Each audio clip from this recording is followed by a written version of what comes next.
मटण रस्स्याची recipe मी already share केली आहे, पण ती कढईमधली किंवा पातेल्यामध्ये शिजवलेली आहे. आज आपण करत आहोत कुकरमध्ये. तर मटण रस्सा हा तेही कुकरमधला, तेही झटपट आणि चव तशीच.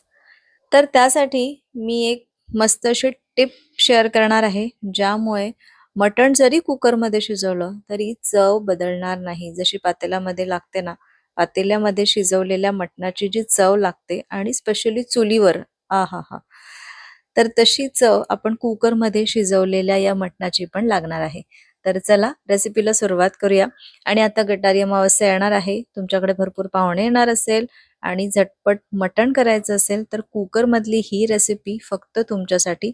रेसिपी पूर्ण बघा, तुम्हाला अतिशय आवडेल. चला तर रेसिपीला सुरुवात करूया. हॅलो, नमस्कार. मी सोनल, मेजवानी बाय सोनलमध्ये तुमचं खूप खूप मनापासून स्वागत करते आणि आजची झटपट मटण रस्सा रेसिपी सुरू करूया. तर त्यासाठी मी इथे अर्धा किलो मटण घेतलं आणि 3-4 वेळा धुवून त्याला आता मॅरिनेट करू. मॅरिनेट करताना फक्त हळद, मीठ, लिंबाचा रस आणि अगदी अर्धा चमचा आलं लसूण पेस्ट लावलेली आहे. हे लावल्यामुळे मटणाला चव छान येते. म्हणजे मीठ, हळद आणि आलं लसूण पेस्ट लावलेलं जर असेल ना, तर मटण जेव्हा शिजतं ते लवकर तर शिजतं, पण त्याची चव इंटॅक्ट राहते आणि अप्रतिम लागते. तर ही महत्वाची टिप आहे. हीच एक खास टिप आहे, नक्की लक्षात ठेवा. नाहीतर मग काय होतं, कधी-कधी जेव्हा आपण मटण करतो आणि कुकरमध्ये शिजवतो, तर तेव्हा आपण पटकन पाणी घालून घेतो आणि अशा वेळेस मग त्या मटणाची चव अजिबात छान लागत नाही. तर ही टिप नंबर 1 आहे. दुसरी टिप अजून पुढे सांगणार आहे. याला मॅरिनेट करून मी एक अर्धा ते 1 तास बाजूला ठेवलं. त्यानंतर तोपर्यंत मी इथे याचा मसाला किंवा वाटण तयार करून घेणार आहे. वाटणामध्ये मी इथे जे दिलेले आहे ते सगळे मसाले आहे. धणे, जिरे, तमालपत्र, काळी मिरी, वेलची, मोठी वेलची आणि हिरवी वेलची दोन्ही पण इथे घेतलेली आहे. दगडफूल घ्यायचं आहे. मटणामध्ये दगडफूल आणि जी मोठी वेलची आहे ना, त्याची चव खूप छान येते. हे 2 इन्ग्रेडियंट तुमच्या वाटणामध्ये असायलाच पाहिजे. त्यानंतर याला सगळं छान मी भाजून घेतलं. थोडीशी दालचिनी पण आहे. अर्धा इंच दालचिनी घेतली आणि हे सगळं भाजून याला थंड करून बारीक करायचं. आणि यामध्येच मी पाव कप इतकं खोबरं घेतलेलं आहे. तर खोबऱ्याचे मी स्लाइस करून घेते. तर जर तुम्ही किसून घेत असाल तरी चालेल. फक्त पाव कप घ्या. अर्धा किलो आपलं मटण आहे. तर आता हे पण मी छान भाजून घेतलं आणि थोड्याशा डार्क रंगावरती भाजून घ्यायचं आहे. त्यामुळे रश्श्याला कलर खूप छान येतो. तर मी इथे थोडंसं हे भाजून घेतलं आणि आता खोबरं आणि हे जे दुसरे सुके मसाले आहे आपण जे घेतलेले आहे, ते सगळं बारीक करून घेऊ. छान बारीक पावडर तयार झाली पाहिजे. त्यानंतर यामध्ये भाजून घेतलेला कांदा पण घालायचा आहे. तर कांदा पण मी छान भाजून घेतला. अगदी थोडंसं तेल घालून कांदा पण थोडा डार्क रंगावरती भाजायचा आहे. म्हणजे जसं मी म्हटलं, की रश्श्याला टेस्ट पण छान येते. अशी छान स्मोकी फ्लेवरची टेस्ट येते. असं वाटतं, की चुलीवरती हे शिजलेलं आहे आणि त्यानंतर अ, त्याचं फ्लेवर, त्याचा रंग पण अतिशय छान येतो.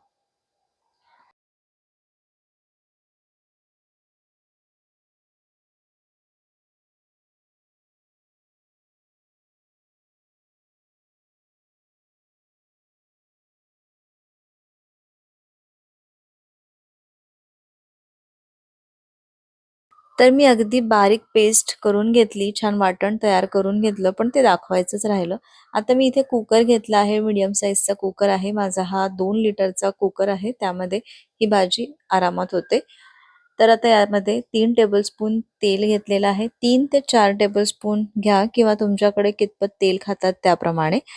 त्यानंतर यामध्ये जे आपण वाटण तयार करून घेतलं ते घालायचे आहे आणि 1-2 मिनिटं लो टू मीडियम गॅसवरती याला परतवून घेऊ.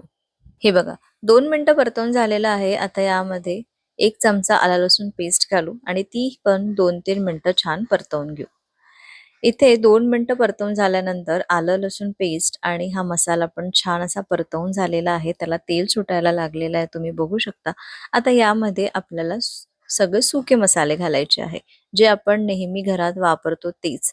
जसं हळद, तिखट, मीठ. आता धणे जिरे आपण तेव्हा बारीक केले, त्याच्यामुळे आपण आता धणे जिरे पूड घालायची गरज नाही. त्यानंतर तुमच्याकडे कांदा लसूण मसाला वापरत असेल तर तो तुम्ही घालू शकता. मी विदर्भातली असल्यामुळे माझ्याकडे कांदा लसूण मसाला नसतो, तर माझ्याकडे लाल तिखट वेगळं असतं आणि गरम मसाला जो असतो तो वेगळा असतो. तर गरम मसाला जो आहे तो आपण सगळ्यात शेवटी घालू. आणि आता फक्त तिखट, मीठ आणि हळद घातलेला आहे चवीपुरता. तिखट मी 2 चमचे घातलेला आहे. तुमच्या आवडीप्रमाणे किंवा तुमच्या घरात कितपत तिखट खाता त्याप्रमाणे तिखटाचं प्रमाण तुम्ही कमी जास्त करू शकता. आता हे मसाले जळू नये म्हणून अगदी थोडंसं पाणी घातलं आणि आता याला तेल सुटू देऊ. तर हे मसाले जळू नये आणि छान तेल सुटावं म्हणूनच इथे पाणी घालायचं आहे. तर हे बघा, छान तेल सुटलेलं आहे. आता आपण जे मॅरिनेट केलेलं मटण आहे ते यामध्ये घालू. आणि मटणाला पाणी सुटतं कारण मीठ आपण लावलेलं आहे, लिंबाचा रस आहे, तर जे काही पाणी सुटलेलं असेल ना ते पाणी आपण यामध्ये नाही घालू. फक्त जे मटण आहे तेच यामध्ये घालायचं आहे. आता याला छान 1-2 मिनिटं परतवून घ्यायचं. त्यानंतर यावरती झाकण ठेवायचं आणि यावरती पाणी ठेवायचं आहे. आता थोडं थोडं करून जेवढं तुम्हाला रस्सा पाहिजे आहे तेवढं पाणी यामध्ये प्लेटमध्ये ठेवायचं. हे प्लेटमधलं गरम पाणी यामध्ये घालायचं आणि लगेचच घालायचं, म्हणजे गॅस थोडासा मोठा ठेवायचा. सुरुवातीलाच गॅस आपण थोडासा लो टू मीडियम ठेवला. त्यानंतर काय करायचं, थोडा गॅस पण मोठा ठेवायचा आणि एकदा का पाणी घातलं ना की मग हे खाली करपत नाही. त्याच्यामुळे थोडासा गॅस मीडियम टू हाय ठेवायचा आणि प्लेटवरती पाणी गरम करून हे पाणी यामध्ये घालायचं. किंवा ही जर प्रोसिजर तुम्हाला करायची नसेल तर तुम्ही यामध्ये गरम पाणी, चांगलं उकळतं पाणी घालू शकता, जितपत तुम्हाला कन्सिस्टन्सी पाहिजे रश्श्याची तेवढं. आता आपलं पाणी घालून झालेलं आहे. मला जसा रस्सा पाहिजे तेवढा मी पाणी घालून घेतलं. गरम पाणी घातलेलं आहे प्लेटवरचं. आणि आता यावरती झाकण ठेवू आणि या कुकरच्या मीडियम गॅसवर, मीडियम टू हाय गॅस ठेवायचा आहे, कमी ठेवायचा नाही. 4 शिट्ट्या काढून घेऊ. जर 4 शिट्ट्यांमध्ये मटण शिजलं नाही, आता आमच्याकडे जे मटण मिळतं ना ते अतिशय लवकर शिजतं. खरं तर मला हे कुकरमध्ये पण लावायची गरज पडत नाही. पण जर तुमच्याकडचं मटण कुठून आणता किंवा कसं ते राहतं त्याच्यामुळे जर ते शिजलं नाही तर मग अजून 2-3 शिट्ट्या तुम्ही काढू शकता. तर इथे माझं 4 शिट्ट्यांमध्ये मस्त मटण शिजलेलं आहे. तुम्ही बघू शकता अगदी मऊ शिजलेलं आहे. वरून मी गरम मसाला घातला आणि कोथिंबीर घातली. इथे महत्त्वाची टिप, जसं मी सांगितलं की गरम पाणीच घालायचं आणि थंड पाणी जर घातलं तर या मटणाची चव अजिबात छान लागत नाही, कारण आपण ते कुकरमध्ये शिजवतोय. कुकरमध्ये शिजायला वेळ कमी लागतो, पण मग कधीतरी चव जी आहे ती बदलते. तर ही महत्त्वाची टिप आहे, नक्की लक्षात ठेवा. आणि आता आपलं हे मटण मस्त तयार झालंय. सोबत मी भाकरी तयार करून घेतली आणि दही कांदा करून घेतलेला आहे. इतकं मस्त जेवण झालं ना की तुम्हाला काय सांगू. तर एकदा ही मटण करी किंवा मटण रस्सा करून बघा, तुम्हाला अतिशय आवडेल. आणि रेसिपी आवडली असेल तर एक लाईक करा. पुन्हा भेटते अशाच एका मस्त रेसिपी सोबत पुढच्या व्हिडिओमध्ये. तोपर्यंत बाय बाय.